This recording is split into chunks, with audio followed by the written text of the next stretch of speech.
we should do some wrestling history right here on the show this week. Well, yes, we should. And we have come into possession some of the financial record. You know, a lot of the times when we talk about what wrestlers used to make, their payoffs, the money they used to make, and correlate it to today's money and et cetera, people like that. Well, we've come into possession of information on one of the great wrestling cities in the country, Houston, Texas, and some of Paul Bosch's records on various years from 1979 through 1985 with his gates and the exact payoffs. And these are legitimate because this was what was reported to the Athletic Commission and et cetera.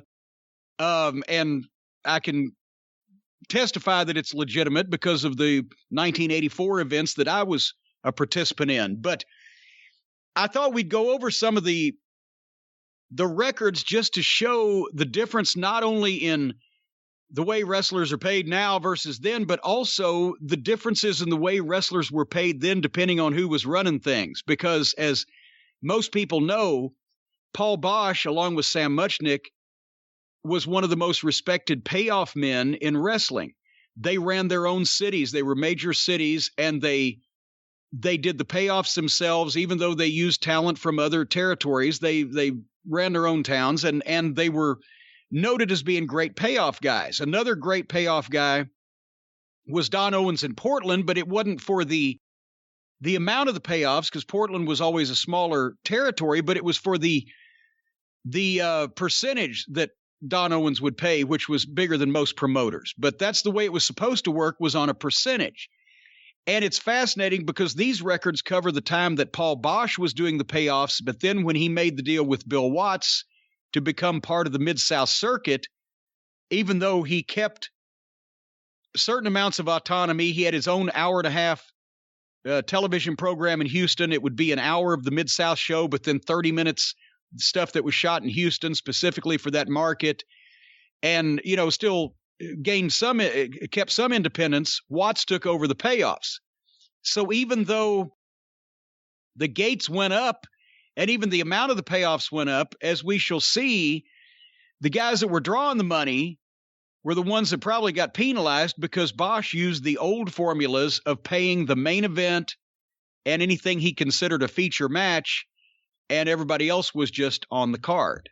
So anyway, with that preface, does that gear people up to what we're about to talk about fairly well? Did I miss anything? I think so. Again, Paul Bosch, legendary Houston promoter, took over from Morris Siegel in, the beginning of 1968? Believe so, yes. Well, Paul Bosch, everybody knows he was an ex-wrestler, and he's the one who introduced Stu Hart to Helen. But by the end of the 40s, he had a serious car wreck, and it knocked him out of the ring. He was injured badly, and that was about the time that television was starting up in Houston. So Paul, since he was articulate and intelligent and educated, they made him the TV announcer, and that's the spot that he had. And as he got more involved in the promotion over the years under promoter Morris Siegel, when Siegel finally died in 1967, Paul Bosch bought the promotion. And did he buy? Was it already named the Gulf Athletic Club, or is that he changed the name? Whatever. Point is, he bought the promotion, and so he was really a TV announcer for almost 20 years, and then a promoter of Houston for almost 20 years. So, and then it became Best of Texas Wrestling. Yes, that's the name right. of the company. Yes. But Paul Bosch likes Sam Muchnick. Here's the thing: you can't underestimate how over Paul Bosch was in the city of Houston. And I'm not talking about over like a hero babyface wrestler. He was a well-known local businessman. You think he either hosted either the highest-rated television program or one of the highest-rated television programs in the city of Houston for almost 20 years, back when there was only 3 stations and no cable. And then he was the promoter for years after that. It was a decorated World War II veteran. He'd written several books, including one on poetry. He appeared in TV commercials for I.W. Mark's Jewelers and Gallery Furniture. I'm not using wrestling hyperbole when I say that even if you weren't a wrestling fan, if you were a citizen or resident of the city of Houston or the metropolitan area in the 50s, 60s, 70s, or 80s, you knew the name Paul Bosch. He charity fundraisers. He learned from all the greats like Eddie Graham, being a pillar of the community. Yeah, there's a reason why George Bush was friends with him. Yeah, because when George Bush was a local politician, you had to be, I mean, I'm not saying he had to be friends with Paul Bosch, but that's how they met. You had to be friends with all the important local businessmen, and him and Paul Bosch hit it off. Yeah. And so it's not, once again, stretching the truth to say that everybody in town knew and respected some level Paul Bosch. Even if they didn't like wrestling, they were like, oh, there's he's the businessman that makes all the money with that wrestling stuff or whatever. So, and the boys, for similar reasons, because he was honest with them and he paid the guys that drew the money. That's why we draw the parallel so much with Sam Muchnick in St. Louis. It was the same thing. People respected, even if they didn't respect the wrestling business, they respected the local wrestling because of the guy that was running it. And all the top talent wanted to work in Houston, just like they all wanted to go to St. Louis. Anyway, and the reason I picked an old one to start out with on these records we got, it's April 6, 1979. And we'll go through these payoffs, but we'll also tell you what the gates were. On April 6, 1979 in Houston, they were still weekly then, right? I think still so. Running weekly on Friday nights. For years, Houston was a weekly town on Friday night at Sam Houston Coliseum. The capacity was around 12,000 people. And obviously they weren't doing 12,000 people a week, but it was a standard weekly town, and it was the jewel of the Texas towns. When Dallas and Fort Worth weren't doing the business, or San Antonio or Amarillo or Lubbock, they never did business in the territory days like Houston did. And when Paul Bosch had an agreement with the Dallas office in the 70s to bring in the, Fritz von Erich's talent, their payoff for Houston on Friday night was sometimes much of what they made the rest of the week in the Dallas territory. But Dallas was short trips.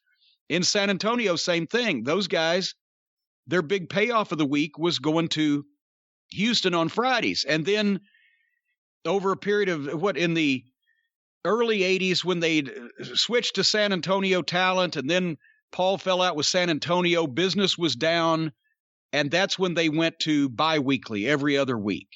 And by the time that he made a deal with Watts to become part of the Mid-South territory, they were running every other Friday night. Anyway. Yeah, and just to your point, this one we're talking about here, April 6, 1979, Houston is working still with the Dallas booking office. Gary Hart's on this show. Gary Hart was the booker, so he was the one actually working on the show, but also booking for the Dallas office for this show. Right, and he's also the top heel manager. Right, but when you talk about how much money he's making, that plays into it. Yes, we will. And as a matter of fact, fire up, while I'm saying this, fire up the inflation calculator that we go to so often. But because I want to get a couple of figures. On April 6, 1979, in Houston, Texas, they grossed $12,725 at the gate. They had, I'm trying to read it, 3,704 fans paid and 63 comps. And that's a $47,000 gate. That's a $47,000 gate in today's money for something they did every Friday night. The main event was the Sheik versus Mark Lewin. They both got paid the same thing, $630 each, but the Sheik also got his $254 trans reimbursed because he flew in from wherever he flew in from. Lewin was in the Texas territory. 600. I'm sorry, go ahead. I was about to say $630 on 1275 or 12725. What's 630 come out to these days? $2,335.99. Okay, so the main event, the Sheik and Mark Lewin, on a $12,000 gate that equaled $47,000, they both got the equivalent of about $2,300 apiece in today's money. The semifinal was Greg Valentine against Tiger Conway Jr., and they each got $305, with Valentine being reimbursed $260 for his trans also. So those were the two feature matches. Everybody else on the card, the spoiler, Jose Lutherio got $150. Mike the Biggin, who was a giant, 600-pound guy on the flavor of Haystacks Calhoun and etc. that didn't last long. Mike the Biggin, Colosso Colasetti, the luchador, Gino Hernandez, Bill White, Bull Ramos, and Bob Marcus all got $110 for being in the preliminary matches. Bronco Lubitsch and Danny McShane were the referees. They each got $110, but Bronco got a $25 bonus because it was Bronco and he was in the Dallas office and probably handled something. Johnny Valentine, who was retired at this time because of the plane crash, but was still a legend in Texas, appeared on the show. We don't have the card here the way it was advertised, but he appeared on the show in some fashion and made $305. So I have to think that he possibly was in Tiger Conway Jr.'s corner because it was the same payoff as the semifinal match. You feel me? Or against no, Greg? Wait. Would Johnny Valentine have been see, here's the thing. Would he have been a heel then? Or would it have been a deal they worked, I've never heard about Valentine against Valentine as a feud. Okay, yeah. So so he was in Greg Valentine's corner. Yeah. Okay, maybe that's why they brought Valentine in, whatever the fuck. But I was just thinking they would use Valentine as a babyface at that point. Anyway, nevertheless, the only other person on the payoff list, Gary Hart, who, as you mentioned, was the booker and the top heel manager, got $630, which was the same payoff as the Sheik and Mark Lewin, which I'm sure Gary was managing in that match, possibly Mark Lewin, because they spent a lot of time together. So he got a main event payoff as a manager in the main event match, which I would later on, but also since he was the booker, we don't know whether that was just because he was in the main event or whether, and honestly, I bet you that was just because he was in the main event, because Paul Bosch would not have been paying Gary Hart's booker, or right. Fritz von Erich's booker. Fritz would have been paying him, yeah. And also on this sheet, we see 10% booking fee, which of course is going to Dallas to cover that. Which was $1,234.34. But later on, we will see that Bill Dundee, as Bill Watts' booker, was getting payoffs in Houston because it was Watts doing the payoffs. And by the way, the booking fee for Dallas translates today to $4,500 and change. And that basically, when an office made arrangements, Dallas-Fort Worth was a booking office. Houston was a wrestling office. They did not book talent out. They booked Dallas-Fort Worth talent. So you would send 10% of your your net gate back to the office, the booking office that you got the talent from. So they were, every time that Houston ran and did 12 grand, they'd make $4,500 in today's money just for sending the talent down to get paid, and they didn't have the responsibility of paying them that night either. So it was a nice deal. But anyway, let's go one more in 1979 and see what the main event is. Okay, the next one we have April 13th. That's the next week. That's right. Jose Lutherio against Mark Lewin in the main event. The gross receipts were down because there was no Sheik. $10,311 with a net of $10,001 on 2,934 tickets sold. The main event here, we can easily tell, Jose Lutherio against Mark Lewin. They got $513 each on a $10,000 house. What's that translate to today? 513 would be $1,900. So basically, from 1979, we're going almost 4 times. So on about a $40,000 house, they got an equivalent of about a $2,000 payoff. The semifinal was David Von Erich and Greg Valentine that got $250 apiece. And then everybody else, Bob Marcus, the spoiler, Colasetti, Gino Hernandez, Tiger Conway Jr., Carlos Rodriguez, Bill White, Bull Ramos, Danny McShane, and Bronco Lubitsch got $100, except for Gary Hart and Johnny Valentine. Apparently Valentine was back. He got $250 this time, and Gary Hart was managing Lewin and got $513 in the main event. Now, I just say one. We got one more from 1979, and the house was down again, April 20th. They were down a bit again. Only 2,087 tickets sold, $8,666 gross, $8,406 net. And Wahoo McDaniel and the Spoiler were in the main event and got $605 apiece. So on a less than equivalent to $40,000 house in today's environment, Wahoo and the Spoiler got the equivalent of over $2,000 each. Everybody else was down at 110 except for Jose Lutherio and the Brute. That was Brute Bernard, right? Or was that Bugsy? I think it was Bugsy. It was Bugsy. They got $300 apiece. And Gary Hart was not happy because since Mark Lewin was moved down into a preliminary match, they both got $110. And I guarantee you, Gary didn't appreciate that. Anyway, that's 1979. That's when they were a weekly town. The gates weren't off the charts, but it was not a hot period for business. But the payoff for the main event and the semifinal match, as they used to say, was, we're all very healthy.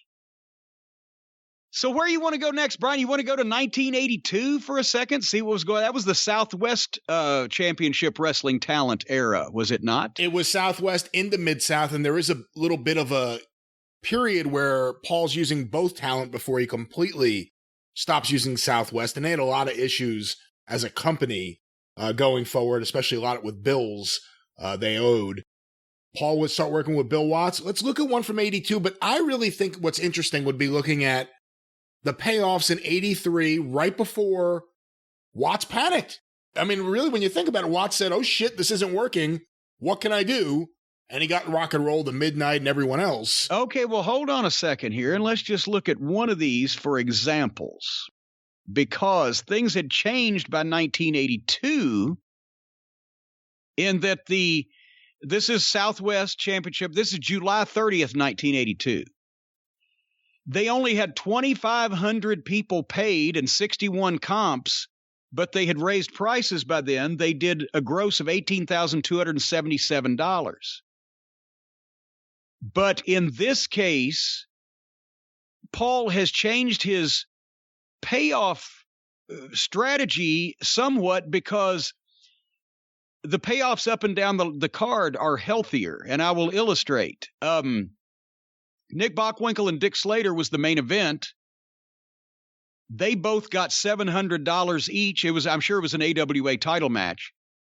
They got $700 each, and then Bockwinkel got $130 in trance. Bockwinkel, as we know, had bought into the Houston office, or was about to at that right around this period of time. Right about that time. It was all happening in 82, right here with him and Watts and everything.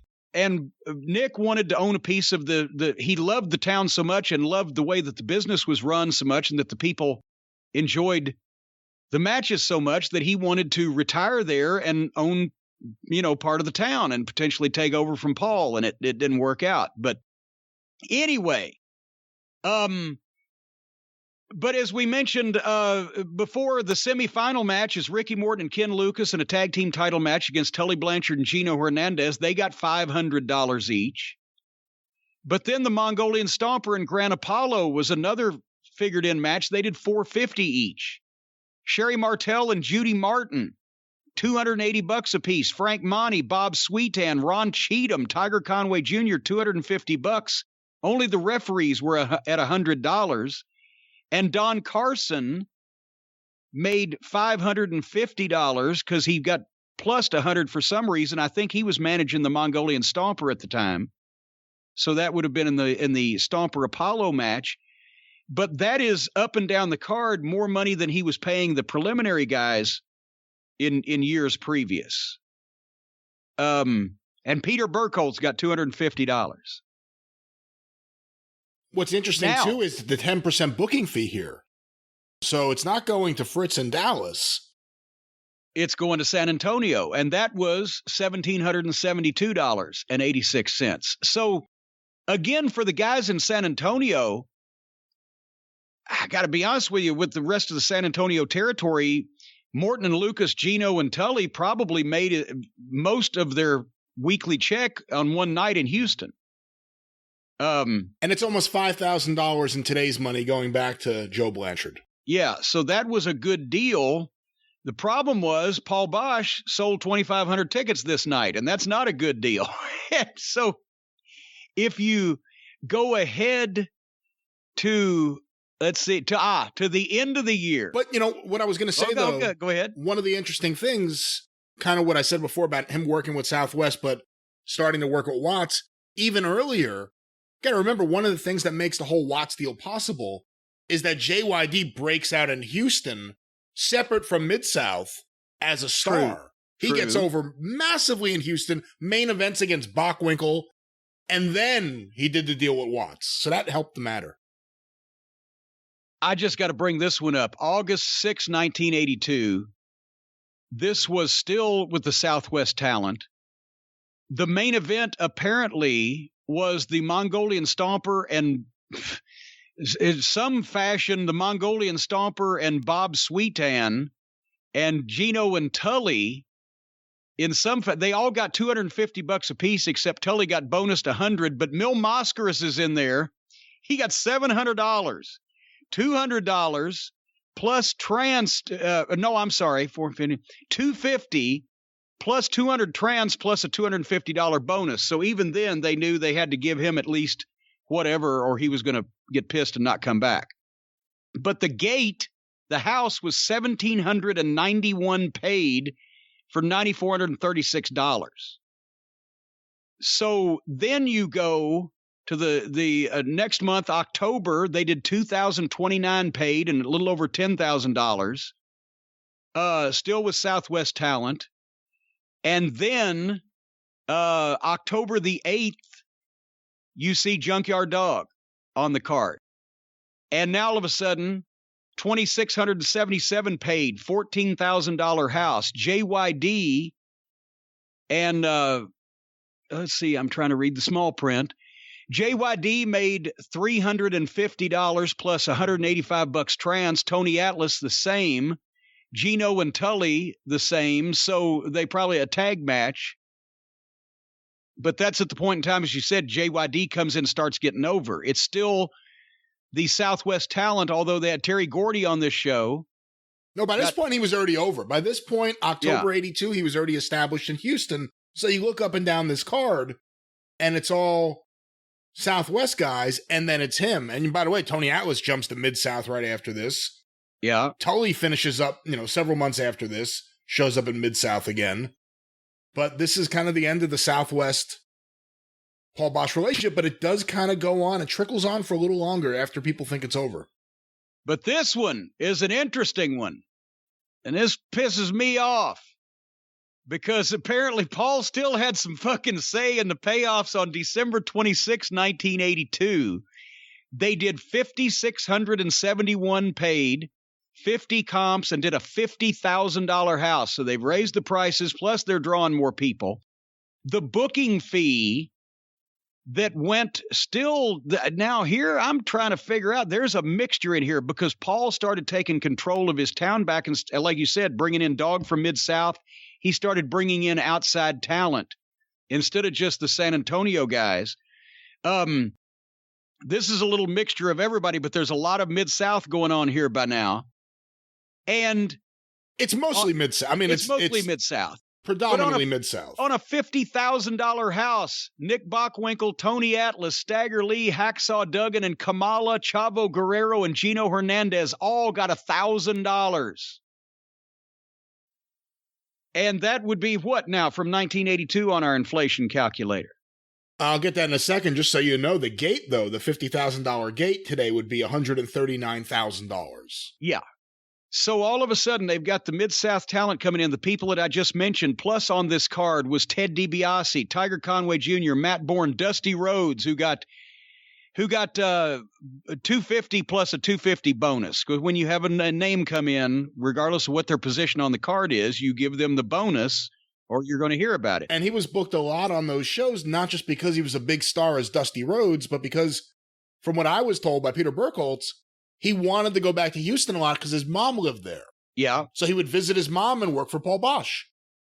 Mr. Wrestling 2, the Grappler number 2, Skandor Akbar, Gersler Smith, Girzler, Gersler Smith, Grizzly Smith got $250. Peter Burkholz was down $400. Tom Renesto got to it. Was he booking San Antonio Junior, at the time? Tom Renesto Jr. Oh, was that Tom Renesto Jr.? Has to be Junior. He was working undercard, yeah. Tim Talltree. No, that's his brother. That's his brother. That was the brother. Then Tom Renesto Jr. was the one who looked like Ron Jeremy. Tom Branch. One that looked like Ron Jeremy. Okay. Anyway, so the point being, and the 10% booking fee back to Mid-South now, I assume, was $4,850, which translates to what, probably almost $15,000 at this point now. But there's something interesting at the bottom of the left-hand column. It says trans to Mid-South. Or am I reading that wrong? I would imagine I would imagine that the Mid-South office bought the plane tickets for their guys. You flew into Houston? Sometimes here's the thing. We didn't, but some guys did, especially if they'd been in, fucking Biloxi, Mississippi the night before, or up in Little Rock, Arkansas, and they're going to be up somewhere at the other end the next night, because Houston was just being added. Was Oak City and Tulsa just starting to become a thing at that point? He just got that from McGurk. So they still hadn't figured out their routing yet. And it was even worse. Oh, guys told me in the late 70s, early 80s, at one point, you might be booked in New Orleans one day, and that's when New Orleans necessarily might not have been doing great business, and then the far end of Oklahoma the next day. So there was that's probably what that was. I don't see,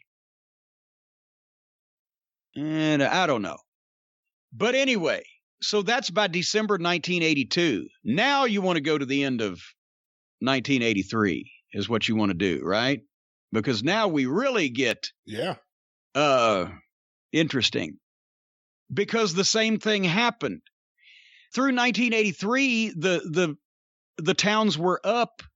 The new talent, the influx, etc. But then all of a sudden, let's look here, for example, in May. Around the same period of time that Bill Watts' promotion started hitting a wall because, you go back and you watch those TVs, everyone became, not a Bill Watts clone, but everyone became a giant, big guy. Yeah. Wrestling that same style. And you could tell by looking at these that it affected Houston just as much, maybe more in some cases, than it did the Mid-South territory. Yeah, because, Houston was used to the best, and what an atmosphere that building was. And when you had them, you had them. It was an incredible wrestling atmosphere. But they demanded, big shows and top talent. And you can look here real briefly in April, JYD made $650, or $850, I'm sorry. It was Kamala made $650.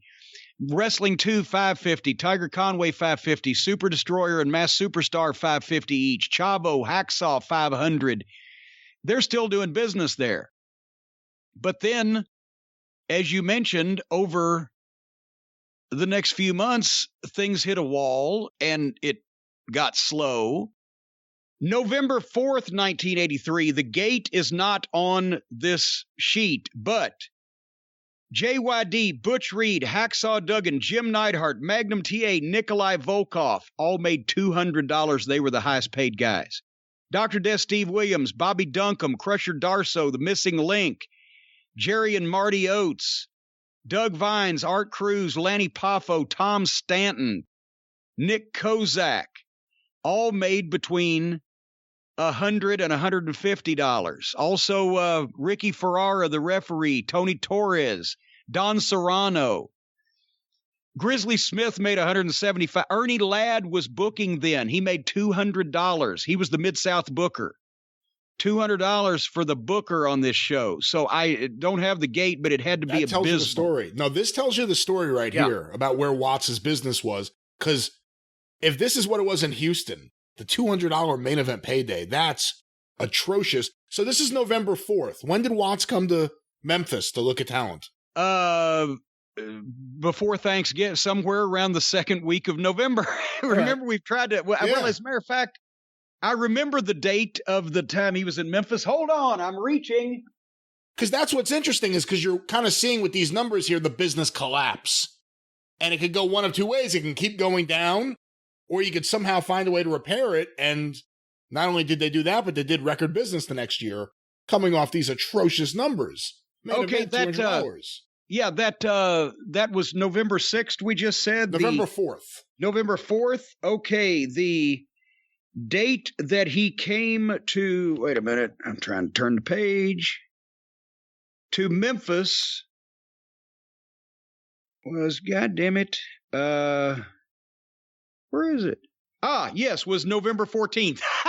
So there you go. 10 days later. 10 days later. And then there's another November card we have here. Wait a minute. Or is that, that's December.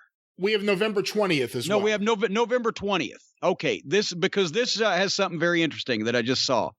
The house was better. They got back up to $26,000.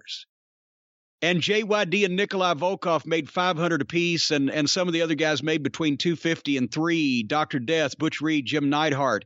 Black Gordman was on the show. Jose Lutherio, Hacksaw Doug, and Jake the Snake Roberts. He got paid. He got paid $250 and a $50 bonus, and his trance was $150, and he took a $500 draw. So basically, he just got everything. But Lanny Poffo, Tom Lentz, Jeff Sword, Rick Rude when he was a rookie, Larry Higgins. Also, down at the bottom, Bill Dundee was put down for a $100 payoff.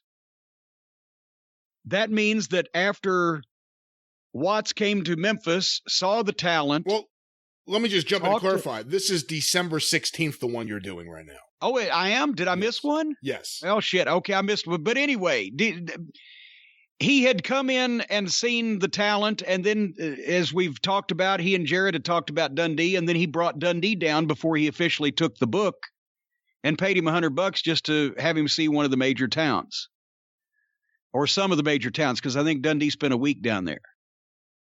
But anyway. But what's it like for you now? I mean, before we get to 84, looking back now, because you didn't know these figures before you got there. You may have heard guys say, I got paid like shit. You never actually saw the breakdowns like this. Knowing what you came into, I mean, what do you think now? I mean, was it a bigger risk than you realized going to Mid-South, or? Fuck! Are you out of your mind? My last check for working 6 full days in Memphis was $300. And my last actual check from Memphis was $60 because it was only one day on it. So no, you're going to make $200 in one night, Cornette. Holy shit. So it wasn't, no. Because that's the thing I want you to be able to kind of put some perspective on for the listeners is just when we hear this, when we hear December 82, JYD and Nikolai get 500 each in the main event, is that good? Should it be better when we say the business is down and that's what they got, and this is Christmas time? You know, what should it be and what was it in other areas? And when you say you got 60 in Memphis, that kind of puts it in perspective. Well, yeah, that's because I wasn't being used. See, here's the thing. There was no chance that I was going to make less money in the spot that they gave me in Mid-South with the Midnight Express than I was in Memphis, because I was the lowest paid guy in Memphis because I was not important. But I knew I was going to make more money automatically, instantly. Watts had said, we'll make, each of you will make between 50 and 100 grand in a year. That was 50 if we sucked and 100 grand if we set records, and we made the 100. But the risk for me was that I am going to flop, or we're going to flop, or we ain't going to get over, and they're going to cut this thing off, and I got to try to go back to Memphis if they'll take me. That was the risk. I knew I was going to make more money for some period of time than I'd ever made before. Our first check in Louisiana was the biggest check I'd had in the wrestling business when we were just doing preliminary matches, getting wins. It was over $1,000. And then the next week was 800 and something, and he bonused us $200 to get us over the 1,000. Well, Jim, but I was going to say the next one we have here from January 13th, 84, you're now on the card. Well, yes, and that's why I'm saying you're going to see why I was pissed at a couple of these payoffs here in a second. Because now that Watts has taken him over, remember on a $50,000 house, those guys got like $1,000 and $1,500, right? Right. Well, keep that in mind. Our first night in Houston actually was the end of December of '83. We were on the undercard of Bockwinkel and Dog in another AWA title match. And I remember, hold on, I'll get the house, but I'm pretty sure it was $29,000. But at the same time, that was, except for Memphis or Lexington, Kentucky, that was one of the biggest houses I'd ever been on. December 30th, we beat Lanny Poffo and Rick Rude. The house was $29,000. So already I'm like, okay, shit, Jesus, here you go. But it would get better and fairly quickly. And you said the date on this one, the first January one, is what? January 13th, 1984. Okay, January 13th, they reported to the talent a $42,000 house, and son of a gun, $42,294. And the main event was Dog and Duggan against the Russians, Darso and Nikolai Volkov, and they got $700 each. And then Tito Santana, Butch Reed, Jose Lutherio, and Black Gordman got $500 because they were underneath. Lanny Poffo and El Bracero, that's who we beat in a underneath tag match. We all got $250 each because they paid to the spot on the card in that instance. So let me, if I can stop you real quick, El Bracero, and we've seen this on other ones, but let's let the listeners know how this works. Trans due $200. What does that mean? Well, that it cost him $200 because see, that's the thing.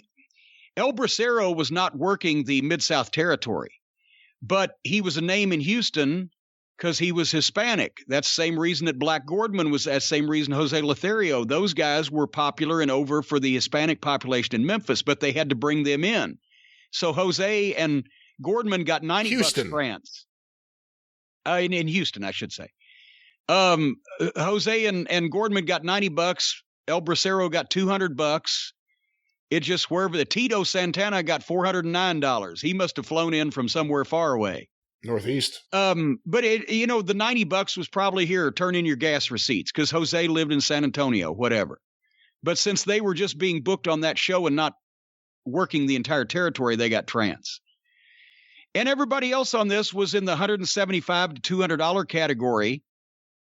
Referee Joel Armstrong, a.k.a. Joel Watts, got $200. Grizzly Smith got $250. Peter Burkholz, Paul Bosch's nephew, was in the office, got $250. Bill Dundee got $300.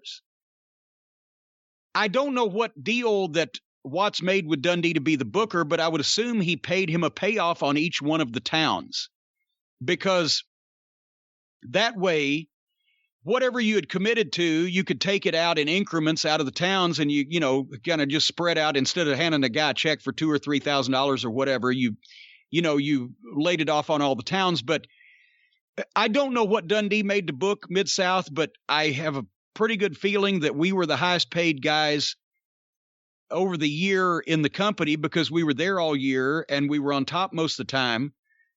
So he had to, and he definitely made more than us, because I don't think there's ever been a booker in a successful territory that was not making more than the top talent, unless the top talent was also an owner of the promotion. So Dundee probably made $125 to $150,000 for that year of booking in '84. What does that work out to these days? It pays off not to get along with Jerry, you see? How much did you say? 150? Let's say $125,000 to be, on the safe side. 1984, that'd be $323,800 and change. Yeah, I would say that would be light with the business that they did. But anyway, the next 1984, you give me the dates. I'm just clicking ahead. February 24th, 1984. Okay, February 24th. We were against the Magnum TA and Mr. Wrestling 2 in a non-title match, and they reported $58,500, and son of a bitch, $58,457. Paul Bosch was an honest man. When you say they reported, what are you referencing?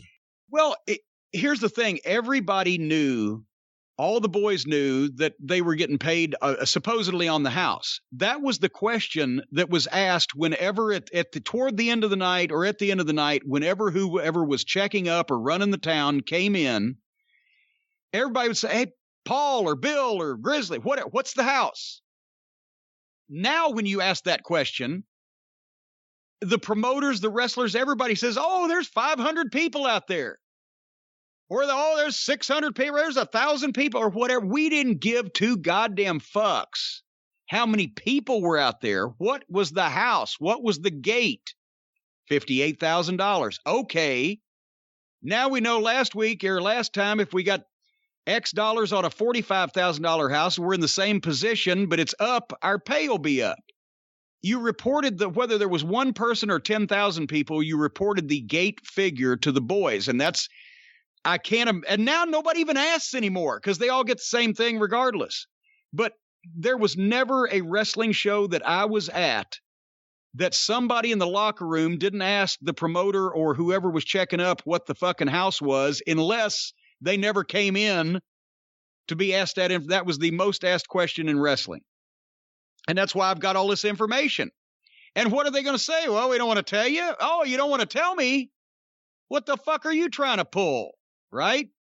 So if anything, in those days, the houses that the promoters reported to the talent, in some cases, and that's why I'm so surprised here, they're nailing it right on the head, they would underreport, if anything, because if they told you what it really was, you'd expect more money. So when you get honesty, you remark over it. But when you're referencing them reporting it, what are you talking about? Did you write down what you were told at the time? I mean, was it on the envelope? Okay, that's right. No. I had my book in my bag. Hey, fucking Paul, what's the house? $58,000. I'm writing that one down. Yeah. I mean, a lot of the guys didn't write it down. They just asked the question and wanted to know, but no, I wrote the shit down. Anyway, on that, I just mentioned our first match with 2 and TA. It did $58,500. And boy, this ink has worn. But basically, Neidhart and Butch, that's when they had done the switch and they were on top in a single match. They got $800 apiece. Me, Dennis, Bobby Eaton, Wrestling 2, and Magnum got $700 each. Dog was against Masayo Ito. Ooh. Oh, that match. I can only imagine. Yeah. They both got $600, but Dog got a $250 bonus, and then he took a $500 draw. So something was going on there, but Dog needs money. Dog gets money. But anyway, and then the rest of the guys, but they're down now again. Grizzly Smith, $400, Bill Dundee, $600, Jack Curtis, $300. What would his role have been there in Houston? I don't know why he was in Houston that particular night. He didn't always come to Houston, but he was overseeing the merchandise tables and as well as doing local promotion on, some of the towns. So I don't know why he was there in Houston that night specifically all these years later. But anyway, as you can see, the houses have come up, the payoffs are coming up, but they're more spread out now. It's no longer Paul Bosch doing the Sam Muchnick thing and the preliminary guys get whatever they get. Watts is making the top guys happy, but he's breaking up the underneath guys, smaller payoffs in the smaller towns with bigger payoffs from Houston because it keeps them happier. There's also more people on the shows than there were in 79. Well, yeah, and here's the thing, that's Paul was still back in the days when he was, bringing in Dallas guys, booking his own cards in some cases. He kept it to the standard 3 preliminaries, maybe a feature and a good main event or 2 main events on a big show. But Watts had a bigger roster and was going with the bigger package shows that he learned from Eddie Graham. So not only did he have more talent in the territory, but he had more meaningful talent instead of a slew of interchangeable preliminary guys. He always had guys he could move up and down. There were even stars in the preliminaries. Like, and what's the next date here? April 6th. April 6th was the week or the show before the Last Stampede. And they reported $54,000, and I don't see a gate on this one, but I believe it. And that's where the Midnight Express was against the Bruise Brothers from Memphis. It was supposed to be Pork Chop Cash and Dream Machine, and that's when Dream broke his ankle. God damn it, I hated that so bad, because Dream would have, not only would Dream have loved that, but he could have made his biggest checks in the history of his time in the business in Mid-South if he'd have got that opportunity, because they would have brought the Bruise Brothers in. They loved that. They may have been our next program after the Rock and Roll instead of the Fantastics, because the Bruise Brothers got over, or at least Pork Chop and Dundee took Dream's place, but Pork Chop got over with the people in Houston and New Orleans, and Dream would have. But anyway, we all got $500 a piece. The main event, I believe, was some type of 6-man with 2 TA and Terry Taylor against Duggan, Khrushchev, and Nikolai. Or not Duggan. Goddamn, why they all got $700? No, maybe no. I think it would be TA versus 2 and Taylor and Duggan versus the Russians. That's right. TA and 2 had turned on it. TA versus 2, 700, and then Taylor and Duggan against the Russians, 700. Those were the top matches. Then the Rock and Roll was against Butch Reed and Buddy Landell, and they all got $400. Dundee got 5 plus 3, so 8 on this show. But they're starting to take care of Dundee because he's producing business. But anyway, who's Eric Weingroff? George Weingroff's little brother. He was a referee. He was a referee. Oh, okay. Yeah, because he's at the bottom there. Yeah. Funny spot. One night, Bobby Eaton has a headlock on somebody that he's working with, and he's trying to call a spot, but he doesn't want to just lean down and talk to the guy in the headlock. So he would talk to the referee. You could see a wrestler talking to the referee, wouldn't think anything of it. But he's got the guy in the headlock, and he asks the referee, Eric Weingroff, he says, "Can you do a leapfrog?" But Eric says, "I think so." Anyway, so now we come to the next date. The Last Stampede. This is where I'm fucking pissed. Because remember on that, what was it, $50,000 house in 1982, and on that, or at that, even the $12,000 house in 1979, those guys, the main event made $1,000, whatever the fuck it was. Well, here we go. The all-time record gate in the history of wrestling in the Sam Houston Coliseum. We did $102,000 and turned, they never knew how much, 2,000 to 4,000. The cops could never agree, but the line was around the fucking building when we got there. And we were on top, and we made $1,500 a piece. By Paul Bosch's math from 1979, we should have made like $8,000. But okay, so what's from 1984? What's $100,000 and what's $1,500? And while you look that up, I will say that Cowboy Bill Watts, Stagger Lee, Dennis Condrey, Bobby Eaton, Jim Cornette, and Hacksaw Duggan and Crusher Khrushchev, who were in the semifinal, all got $1,500. And all respect to my buddy Hacksaw, and I love Barry Darsow. But we drew that fucking house. They could add reruns of Mighty Mouse cartoons on the undercard. It would have still been the same house. This is where I get pissed. Magnum and Wrestling 2 got 1,000. And we worked twice that night because we also worked with a return match with Pork Chop and Dundee. And they got $600 a piece. So we got $1,500 for drawing the record gate and working twice. Yeah, what's that about? Yeah, exactly. The Rock and Roll, all those other guys got $600-700. Hector, Dundee got $1,200, $600 for working, $600 for fucking booking. Grizzly Smith, Boyd Pierce got $250 that night for ring announcing. But anyway, what are those figures? $100,000 house in 1984? $100,000 house, $259,000. In a town that we had run 9 days previous and would come back to a week later. 1,500 is $38.86. So we barely got $4,000 in today's money for setting that record. And honestly, to have paid anybody else on that card the same thing as we got was highway robbery. But everybody's now making more money, and you see what we've talked about this. The guys on the full-time roster, sometimes Pat Rose, or whether it was on this card, well, the Russian invader, Jerry Novak, bless him, he made $400. El Bracero, John King made $300. Tony Torres made $300. Joe Savoldi made $300. The guys that were in the opening matches, jerking the curtains in our hot periods in 1984, were making checks of $1,000, $1,200 a week, which is now somewhere around $3,000. And they were on the opening match, and they were learning the business from one of the most well-regulated territories in the whole sport. So that's why anytime anybody could get booked in Mid-South at that point, even just for a couple months, just to get the experience, that's what they do.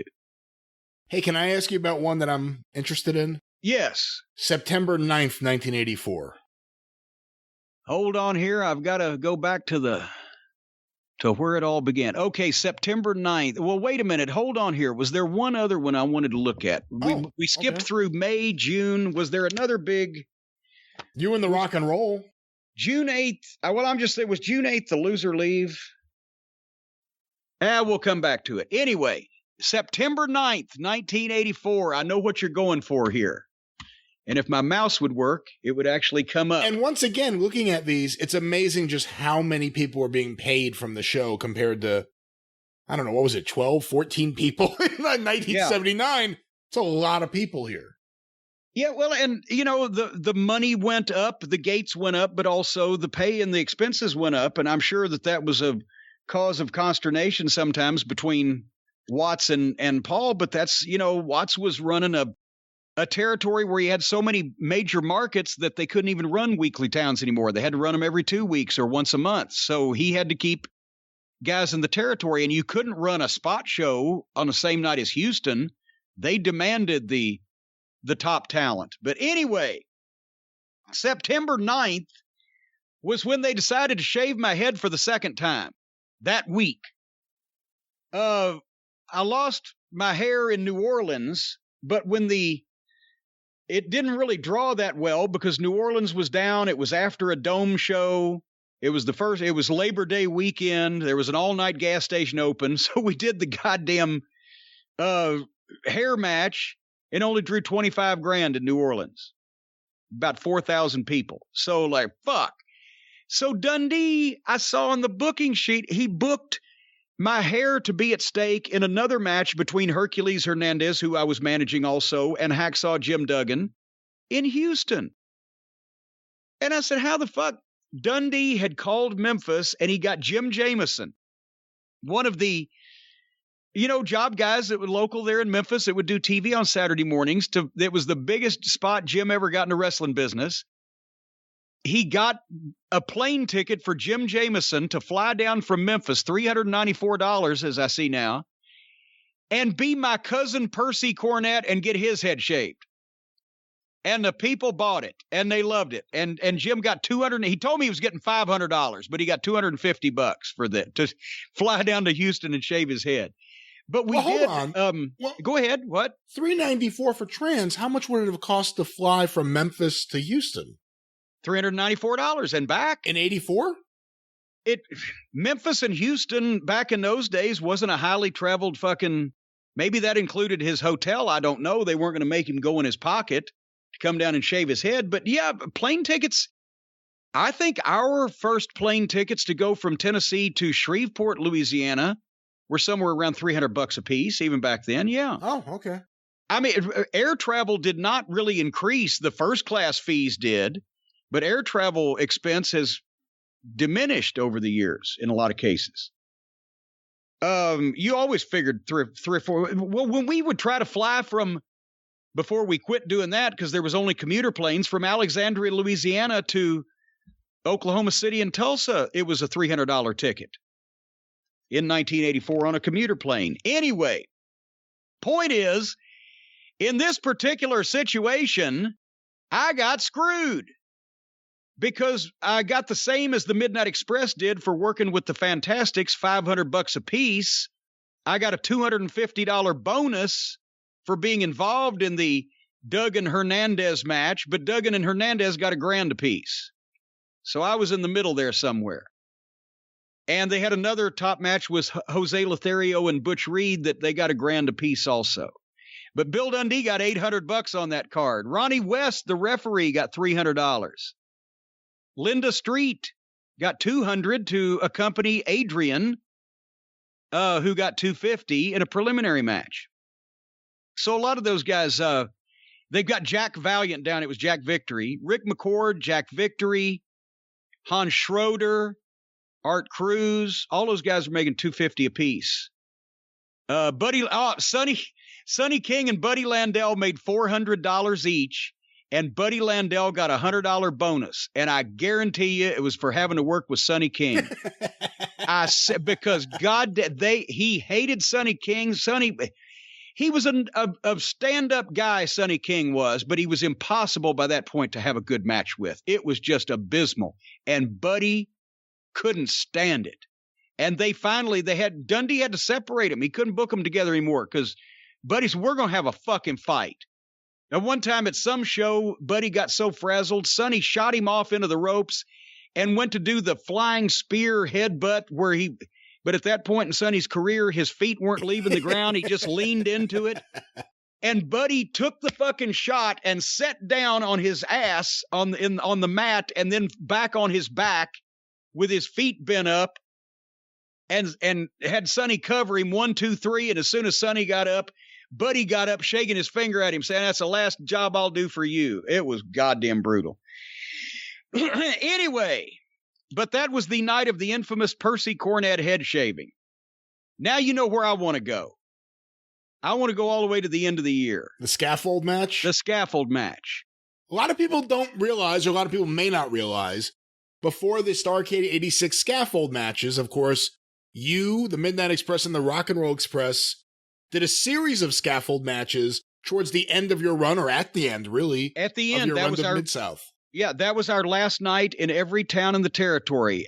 15 of them, a scaffold match in 15, and the only one that was kind of okay was in Lafayette, Louisiana. It was the Memorial Auditorium. They had a ring on the stage, and the ceiling wasn't high enough to set the scaffold up as high as they'd been doing, so it was only like 12 feet off the ground. But anyway, we did the scaffolds from late November through mid-December. It was disappointing at the Superdome. The Thanksgiving night Superdome only did $104,000. And that's New Orleans had struggled and Dog had left, and that's the town that it affected most. But still, they did 4 dome shows in 1984. And now, bear in mind, folks, New Orleans ran a show every Monday night. That was their last weekly town. When we got there, New Orleans still ran at the Downtown Municipal Auditorium every Monday night. And then after Dog left, trying to, bring business back up, they went over to UNO Lakefront Arena sometimes. We did $47,000 house there one night. It was completely different people than went to downtown. They never did the St. Bernard Civic Center. I think we were there once. They had quit using it at that point, but still there were regular events in New Orleans. So there had been, besides the 4 Superdome shows in New Orleans that year, there was another 25 house shows. So the Dome alone for 4 shows sold about 75,000 tickets and drew over $600,000. Besides those other 25 or so live events. So for the year in New Orleans, 1984, they sold about 160,000 tickets, and they paid a little over $1.2 million in one town for live wrestling. And the scaffold match in Oak City and Tulsa, we liked one and we didn't like the other one. We had to, for whatever reason, the Myriad was booked and we had to go to the fairgrounds. So the Myriad was bigger, but the fairgrounds at Oak City, we drew a little over 8,000, paying a little over 60 grand. But we did a record in Tulsa at the Assembly Center with 8,500, paying $65,000. And so that was a double scaffold match day because we did 2 o'clock and 8 o'clock, 2 o'clock Oak City and 8 o'clock Tulsa. But we sold over 16,000 tickets that day and grossed over $125,000 in the state of Oklahoma for 2 wrestling events. But, hold on. Go ahead. People don't do scaffold matches anymore. Every now and then one of them pops up. There's the New Jack Vic Grimes one. Well, yeah, because they got ridiculous too, and it can't be good. The scaffold match can only work if the people are not coming to see a good match. The people are coming to see the heels killed. That's the only reason it works. There's no reason to have one anymore because nobody believes wrestling.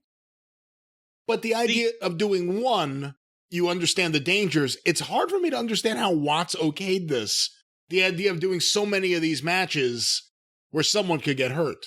Well, because it was setting a lot of huge gates, and also it was the Midnight Express and the Rock and Roll Express. It was Ricky Morton, Robert Gibson, Dennis Condrey, and Bobby Eaton.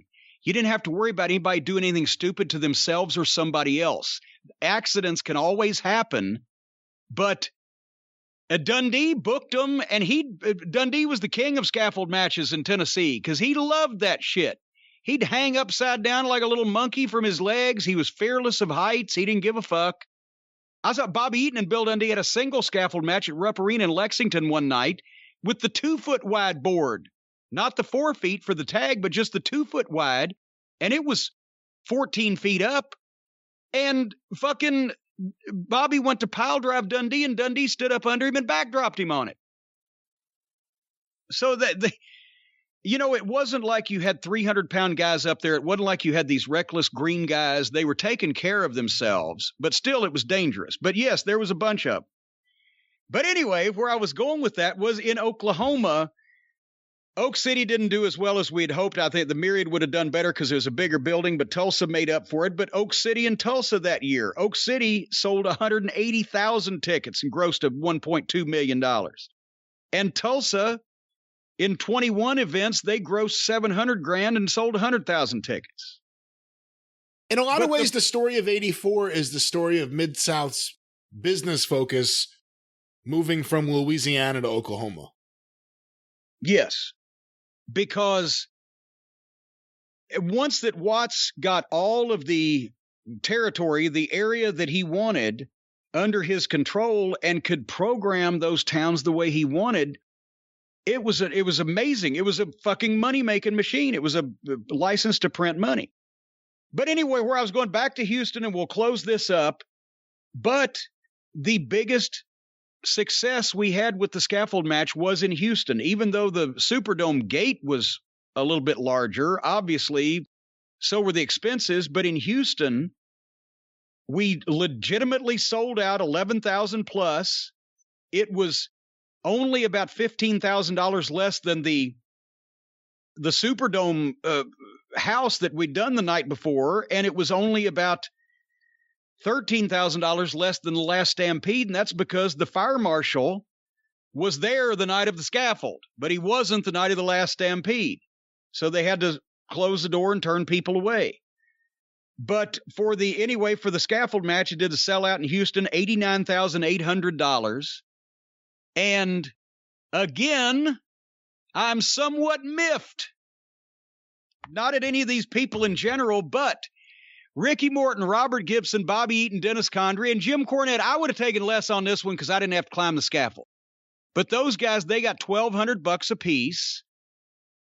But in the semifinal match, which was Doc and, it had some combination of Reed and DiBiase and Doc and Duggan. So it would have been Doc and Duggan against DiBiase and Reed had to be. No.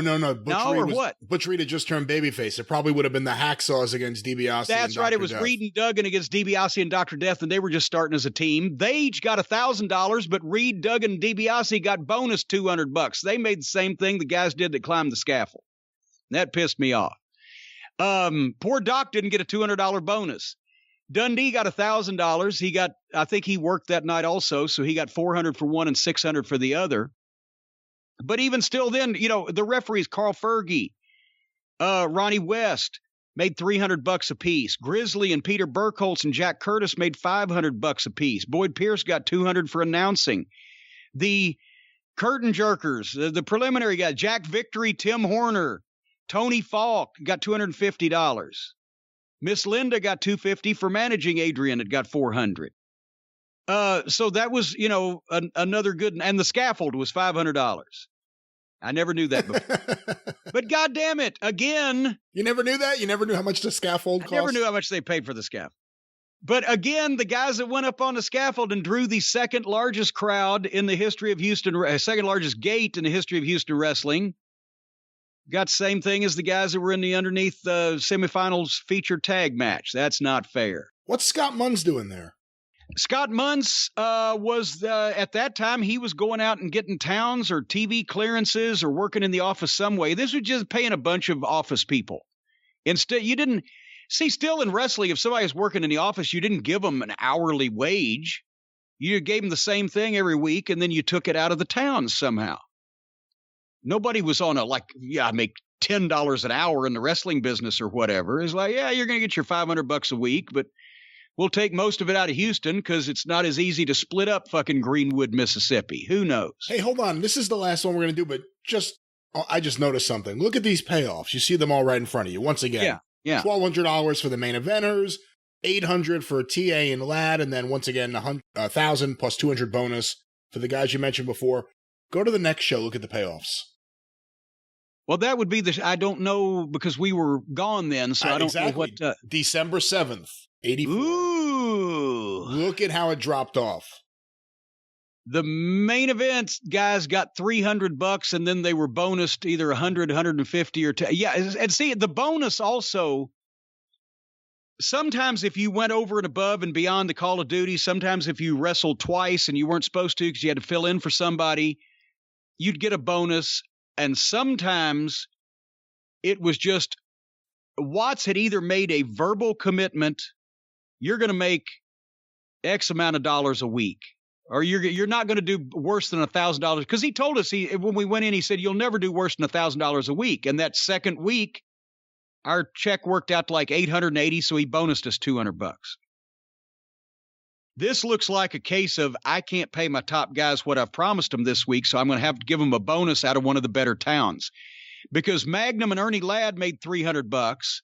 Ernie was just in for spots at that point and had moved to the Carolinas and was. Well, this is his last run. They gave him the North American belt.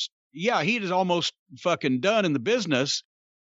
And, but Hacksaw Duggan got bonus 200. Steve Williams bonus 50. DiBiase bonus 200. Hercules Hernandez bonus 50. Ricky Morton and Robert Gibson made 300, but they were bonused another 100. So was Butch Reed. Even Jose Lutherio and Chavo and Hector got a $100 bonus after a $175 payoff. Dundee only got $300. Grizzly was down to $200. Shawn Michaels, $175. He was he came with Jose. Yeah, there's actually an arrow that points from him to Jose Lutherio. Yeah. Yeah. And they wrote him in because who the fuck is Shawn Michaels? Some kid that came with Jose. So the cage, it looks like they didn't have to pay for the cage, but there was trends. So what is that? Yes. They own the cage. They just have it somewhere. That very well could have been. It could have been they had to pay the guy that had it on his truck, and instead of saying we paid for the cage, we just paid for the $250 for the guy to drag it down here. Whatever the case, it's and they had stooges to help set it up. But yeah, I don't know what the house would have been, but $300 tops after that year in a payout. The house had to be less than $30,000, one would think, and actually, I don't blame them not being able to follow the Midnight and the Rock and Roll, but you would think with this giant, high-priced fucking stack of talent that they could have done it. But you know what? We were a hard act to follow back in those days. Anyway, as is interesting stuff. But as you can see, the narrative that Vince made wrestling big, took it out of smoke-filled arenas, and made the guys big money was not the case. Guys made big money in various places throughout wrestling history. Whether they saved it or kept it or whatever is not germane to the equation, but you could make money in wrestling. And actually, the guys in the 50s, 60s, and 70s, the top guys made better money than even the guys in the 80s because, as you see, it got spread out. You quit having so many of the old-time promoters that just paid the main event, and you got more guys that had full rosters in their territories and were running package shows and spread the payoffs out. But still, if the money was there, you could make it. And this was one territory in 1984 out of still 20 of them that were operating. It wasn't even the biggest territory, and guys were making the equivalent of $2,000 and $3,000 and $4,000 and $5,000 in today's money for one night's work.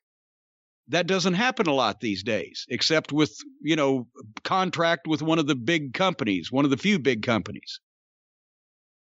So I just shit all over myself when people say, well, thank goodness for Vince, because at least the guys are making a bunch of money. Fuck you. We made so much money, we paid the scaffold $500. Yes. That's the thing. All those guys were, okay, there's 25 guys here. There's 20 more territories. 500 guys were making some kind of money in the wrestling business, working every night. Anyway. Hey, Jim, there is one other thing I wanted you to click on before we move on from this. There's a screenshot there. There's two of them. If you can go to the first one. I got it. Can you read that? A letter from Morris Siegel. This was dated November 14th, 1961, and it's a notice to all wrestlers from the promoter at the time, Morris Siegel. It is not our intention to find things for you to do during what little leisure time you have on the weekends. So unless it is for our radio show on Saturday morning, you will not be asked to take part in any extra activities on Saturday and Sundays. And if you are asked to do so, please feel free to decline, because it is not required of you, and we feel that you should have some time to rest and be with your family. I shall ask Paul to keep to a minimum the number of men used at the broadcast on Saturday and to space it out so that no one person will be called on too often. And there it is, Morris Siegel. Well, I thought you were going to ask me why they got or why do they got time off on Saturday and Sunday. Houston was a Friday night town. Yeah. And they had radio promotion over the weekend, but they apparently were at that time in the early 60s were not running a full schedule. So therefore they left the guys off. And Paul's asking them to stay and do the show is what I'm taking it. I will ask Paul to stop doing this. I was like, you come do the radio for me. And then real quick, there was one other. What is the date of this last February 8th, 1980? It had one of the commission report forms that they need to fill out, but basically similar payoff information, but it had their license numbers and etc. But we find that Killer Brooks and Tony Atlas and Gino Hernandez and Mark Lewin looked like they were the highest paid folks on the card, except for Aaron Rodriguez versus Harley Race. You want to smarten the people up on who Aaron Rodriguez was. You may remember early on in this segment, there was a show where everyone made like $100 and Mil Mascaras got $700. Mil Mascaras is Aaron Rodriguez. Well, this was a NWA title match between Mil Mascaras and Harley Race, and Harley got $1,842, while Mascaras got $1,769. I have to think that maybe there was a trans difference in there or whatever, but the NWA for allowing their champion to be on the card got $215.25. So what in 1980, the NWA champion could make $1,800 for defending his title in Houston on a Friday night. It's not what St. Louis was. We've read those payoff sheets. In 1982, a major NWA championship match in the Checker Dome in St. Louis was worth $6,000 to the champion and the challenger for the one night. But still, $1,800 in 1980 was what today? About just under $5,900. About $6,000 for the NWA champion on a Friday night in Houston. But he had more places to go after that, so don't feel bad for him. Yeah, and he had more places to go too because he never came back. Paul Bosch. Yeah, one of the reasons he left the NWA was he couldn't get Harley Race. Well, and goddamn, and now here's the thing, and Harley Race was so busy and so booked and et cetera that Paul couldn't get him as much as he wanted him, still paying him that kind of money. Well, there was 2 no-shows. The first one I know. They ran the afternoon and Harley didn't know, and apparently, and what a visual this must have been, as the fans were leaving, it may have even been like the Summit. It was a Super Sunday at the Summit. As the fans are all leaving and filing out, Harley Race pulls up in a taxi and runs out of the cab into the building, and everyone sees him. And then the second no-show. Was that not the first time that they had ever been allowed by law to run wrestling in Texas on Sunday? Or at least in Houston. I don't know if statewide. I have the program here somewhere, but I'm pretty sure because they advertised Super Sunday in the Summit, the biggest building in town. It was an afternoon show, and it was the first time in Houston that wrestling had gone on Sundays. And then the second time he no-showed, Paul Bosch said, "Fuck this, I'm out of the NWA. I can't trust these people. They're screwing me over. They almost got me with the fucking Briscoe Dory Funk Jr. match, but I got the race match, but they're not getting me this time. I'm calling Bockwinkel." And also think about this, Mil Mascaras could just bop up to Houston and make the equivalent of $6,000. You know, that's one of the things you talk about, the guys who are, who we recognize as the traveled draws everywhere they went. Andre the Giant, Dusty Rhodes, like those kind of guys. It wasn't just the world champion. And in Houston, specifically, at various points, there were guys you could bring in to pop a house, like after they were regulars, Johnny Valentine or a Bull Curry, Mil Mascaras, obviously case in point, JYD early on. He was an attraction they were bringing in from out of town. You know, the Andre the Giant was a big draw in Houston. He was a big deal there, so.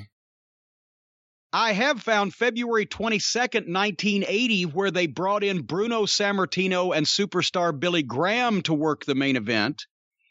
And that, again, sold 2,928 tickets, not 12,000. The gross was $12,658, not $102,000. And Bruno and Graham both got $1,200 apiece. Oh, I tell a lie. They got $900 apiece and 300 trans. So on a $12,000 house, Bruno and Graham got from Paul Bosch almost as much as we got for a $100,000 house from Watts. And one more before we go. January 28th, 1983 sold 7,916 tickets for $52,639 because Andre the Giant was on the card, and obviously he was working against Kamala, the Ugandan Giant, and that was a thing that Watts liked to do. He liked to get the Giants in.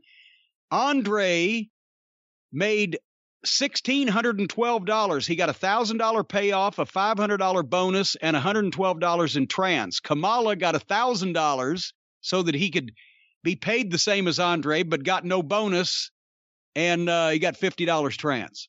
Andre got the equivalent of just under $4,400 today. And they drew 52,000, so that would be the equivalent of 435,000. No, hold on. No, wait. No. The fucking thing didn't work. Give me the number again. $52,000. It just added to the $1 million. It added it to the previous number, 140,500 and change. Okay, well, there you go. And also on the card, Tony Atlas and Hacksaw Duggan got $850 they got $750 apiece and then separate bonuses. Stagger Lee, back again, got $800. Wrestling 2, $700. The Moondogs were there. Interesting. I do not remember the Moondogs going to Houston. They got $700. Chavo, $875. Dick Murdoch in a preliminary got $350. But anyway, yes, Marty Lundy. Oh my God! Yep, there you go. Marty Lundy got $250. And of course, with Andre the Giant on the show, Vince McMahon is a payoff here too. $400 for McMahon. Well, and then also, related. There's, if you see down at the bottom, Dalton. That was Frank Dalton. He was the Friday for Kamala. So he got $250 to be Friday, and Vince got $400 to fucking send Andre to wrestle Kamala. And then Watts' Trance, $115 in there for whatever reason. He flew in. He took his jet. That's and why. Boy, are his arms tired. But anyway, that's a $50,000 house was unusual for the state of Texas back in those days. That was good business even for Houston. But when you think about it again, Andre, he was on $50,000 houses in Chicago, in Los Angeles, and all over the Philadelphia, Boston, New York, and all the big markets.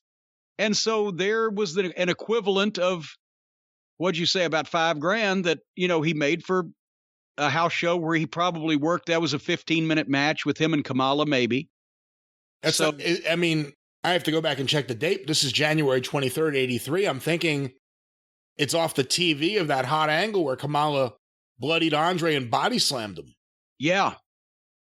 And it would have been, this was the last year that Andre would be allowed to go out and do territory shots, because by the next year, Vince Jr. would have him all. Yeah. Fucking, and by the way, the Mid-South, the booking fee on this show to Mid-South Wrestling, they have down as, that's wrong. They have down as $14,000. It should have been, what the fuck should it have been for 10%? It should have been $5,000. Or did they? That's the talent fee approximately. Because if you look at the bottom, they put it in the wrong fucking, on the wrong line. Yeah, you know what? There's a subtract sign there. They were doing the math there as opposed to using they're not even using the booking thing there anymore. These are scratch pads. They weren't using a booking fee. All right. Nevertheless, I don't know. But anyway, what wonderful history. I'm telling you what, that is in the upper echelon of historic things in the history of the wrestling business, isn't it, Brian? The upper echelon, absolutely. The upper echelon. But when you get all the way to the echelon, that's when you know that you've really done it. And that's with our friends at Echelon Fit. See what I did there? I managed to swerve it around. I'm swerving you people around. You fitted it. Folks, if you've been working too hard instead of too smart like us, and if you're not working out enough, you want to get in shape, but you don't have time to get to the gym, the people at Echelon bring the gym home to you when you're trying to reach your fitness goals. You can help or be helped by having instructors like Nicole Griffin and Michael Brown and a community of 25,000 members with Echelon who can give you that extra push. Thousands of live and on-demand classes, great music. You can work out anytime, day or night. Pick your class, climb the leaderboard, cheer each other on.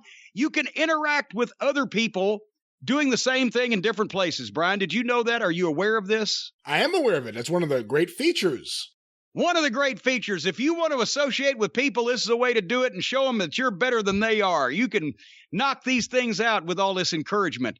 And Echelon, besides the fitness app and the fitness instructors, offers a full range of affordable workout equipment, including stationary bikes, smart rowers, sleek fitness screens, and auto-folding treadmill.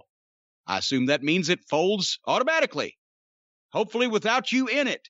Anyway, they're all connected. You will be with safe. The Echelon experience. Who could be safe from this folding treadmill? No. No one is safe. No, the listeners will be safe. You'll be safe. It doesn't hurt the ones it loves. But folks, for a limited time, what is that, a fucking goose over there? Right now, or is it a seagull? Right now, my listeners, the ones that I have left after the start of this show, however few they may be, will get a special offer from Echelon for a limited time only. Start your 30-day risk-free trial with Echelon's EX3 bike for just $1. A special risk-free offer for 30 days with the EX3 bike for only $1 to start. And free shipping on that also. The only way to get the special offer is to go to Echelon Fit. That's ECHELON Fit, FIT.com/drive. Even though this is the experience, folks, we're all in the same family. EchelonFit.com/drive for the special offer on the EX3 bike, only $1 for the 30 days for the risk-free offer. EchelonFit.com/drive. You will look like Tony Atlas when you work out with this stuff.